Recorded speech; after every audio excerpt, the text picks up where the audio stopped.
मुलांसाठी खेळाचं मैदान अत्यंत आवश्यक असतं. मात्र नवी मुंबईमधील जुईनगर या ठिकाणी असलेलं एक मैदान हे त्या ठिकाणी असलेल्या प्रशासनाने रद्द केले. त्यामुळे तेथील नागरिकांचा चांगला संताप झालाय.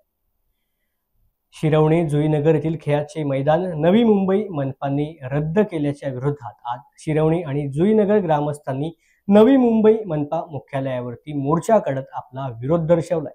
विकास आराखड्यामध्ये मैदानासाठी आरक्षण पडले असताना देखील नंतर ते आरक्षण रद्द करण्याचा निर्णय घेतल्यामुळे ग्रामस्थ आक्रमक झाले. जी शिरवणे जुईनगर परिसरामध्ये कृत्रिमरित्या त्या ठिकाणी तयार झालेली मैदानं जे चुकीचे नियोजन शिडकोनं केलेलं होतं त्याच्या अनुषंगानं एकही मैदान उपलब्ध नसल्यामुळे कृत्रिमरित्या मैदानं तयार झालेली होती. त्या ठिकाणी अनेक वर्ष तिथले खेळाडू त्या ठिकाणी खेळतात, वयोवृद्ध त्या ठिकाणी जातात, विरंगुळा म्हणून त्या ठिकाणी फिरतात, माझ्या सगळ्या माता भगिनी त्या ठिकाणी फिरतात. अशा पद्धतीचे मैदानं महापालिकेनं पहिल्या त्यांच्या डीपी प्लॅनमध्ये मंजूर केलं. मंजुरीच्या नंतर तो अंतिम मंजुरी झाल्यानंतर शासनाच्या नगरविकास खात्याकडे दिल्याच्या नंतर महानगरपालिकेने स्वतंत्र शुद्धीपत्रक काढून सदरचा त्या ठिकाणी असलेला मैदानाचा भूखंड हा होल्डिंग पॉईंटसाठी देण्यात यावा अशा पद्धतीचं आरक्षण रद्द करण्याचा घाट या महापालिकेने केलेला आहे. एवढं पाप महापालिकेने केलेलं आहे. हे मैदान आहेत, भविष्य आणि आत्ताची गरज आहे. ही गरज ओळखून तरी त्यांनी त्या ठिकाणी अस्तित्वात अजिबातच नसलेल्या सोयी सुविधा ह्याचा विचार करून मैदानं ठेवलेली असताना रद्द करणं कितपत योग्य आहे.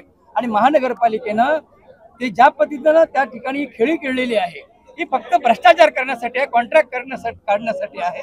नाहीतर त्या ठिकाणी तुमच्या माहिती करता सांगतो, जर मैदानावरचा भराव काढायचा आहे मग 76 लाखाचं झाडं लावण्याचं टेंडर का काढलं? मग त्या ठिकाणी आणखी 25 ते 30 लाखाची मोठी झाडं दुसऱ्या ठिकाणी आणा आणि तिथं लावा. मग तिथं भराव काढायचा आहे, मग ही टेंडर काढण्याची गरज काय पडली? परत 7-7 कोटीचं भराव काढायचं, त्या ठिकाणी मुलांना देशोधडीला लावायचं, हे काम धंदे महापालिकेचे आहेत का? पण महापालिकेची नैतिक जबाबदारी आहे. भविष्य काळामध्ये मैदानं तयार होणार नाहीत. मैदानं जी आता आहेत ती त्या ठिकाणी ठेवली गेली पाहिजेत.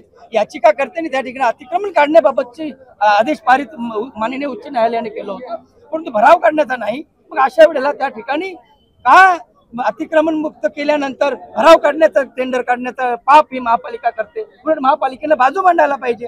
ही खेळाडूंची गरज आहे, ग्रामस्थांची गरज आहे, भविष्य काळामध्ये ह्या गोष्टींची गरज आहे. 12.5% प्रमाणे प्लॉट दिले, परंतु 4.25% शिडकोने कट केलेत. मग त्या सोयी सुविधांसाठी आमचे केलेले 30% कमी केलेले भूखंड आहेत कुठे?